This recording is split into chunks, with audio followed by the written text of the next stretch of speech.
নমস্কার।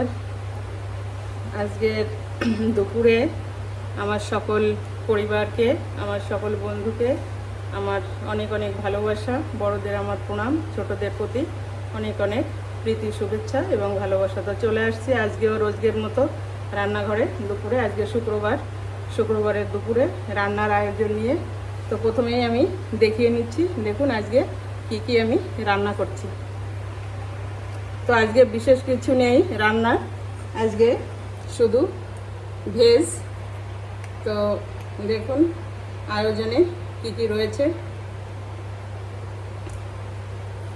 প্রথমে এই যে চাল, 1 কিলো চাল নিয়ে নিয়েছি। চালটাকে আমি আধা ঘন্টা আগে ভিজিয়ে তারপর ধুয়ে এই যে তুলে রেখেছি ঝাঁঝরির মধ্যে।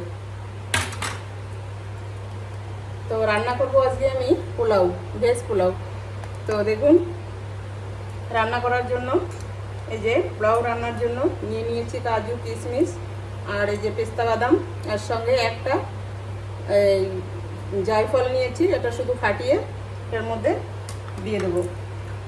নিয়ে নিয়েছি কারি পাতা, কাস্তরি পাতাটা ধুয়ে বাটিতে রেখে দিয়েছি।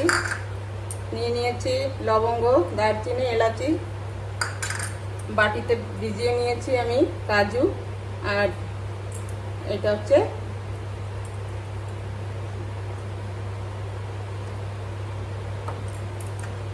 আর এখানে কুচিয়ে নিয়েছি নারকেল, এখানে রয়েছে আদা, কাঁচা লঙ্কা, টমেটো, ক্যাপসিকাম, আর এটা নিয়ে নিয়েছি এই যে কলা। আজকে আমি বানাবো একটা অন্য আইটেম। এই যে কলাটাকে মাঝখান থেকে ফাল করে এই যে একটু কাঁচা কাঁচা করে নিয়েছি, লবণ হলুদ মাখিয়ে রেখে দিয়েছি। আজকে কলার ফুলুরি বানাবো পোলাওর সঙ্গে খাওয়ার জন্য। তো ওটা কী করে বানাচ্ছি ওটা আমি পরে দেখাচ্ছি আপনাদের। আর একটা এই যে করলা ভাজা করব। তো বলবেন যে পোলাওর সঙ্গে করলা ভাজা, করলাটা খেতে হবে, কেন কি শাশুড়ি মাকে ডক্টর বলেছে রোজই একটু যে কোনো তিতো সবজি খেতে। তো করলাটা আমি মুচমুচে করে ভাজা করব এর সঙ্গে।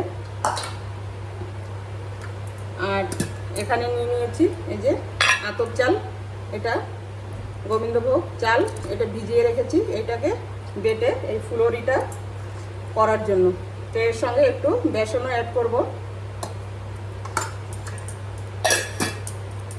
আর শিলের মধ্যে এখানে নিয়ে নিয়েছি গরম মশলা, মানে লং, এলাচি, দারচিনি, এটা মানে তরকারিতে দেওয়ার জন্য। তো আর এখানে বাকি সমস্ত মশলাপাতি আমি সব রেডি করে নিয়েছি এক জায়গায়। এর মধ্যে সবই আছে আমার যা প্রয়োজন। আর এখানে এই যে রান্নার জন্য আমি রেডি হয়ে গেছি। তো এই যে আপনাদের ক্যামেরার আসার আগেই আমি এই যে বসিয়ে দিয়েছি। কিছু সবজি আমি ভাজা করে নিয়েছি, মিষ্টি কুমড়ো, আলু, গাজর একসঙ্গে দিয়ে আমি ভাজা করেছি। আর এখানে এই যে সয়াবিনটাকে গরম জলে সিদ্ধ করে নিয়েছি। তো মোটামুটি আমি রেডি করে নিয়েছি, এখন শুরু করব রান্না।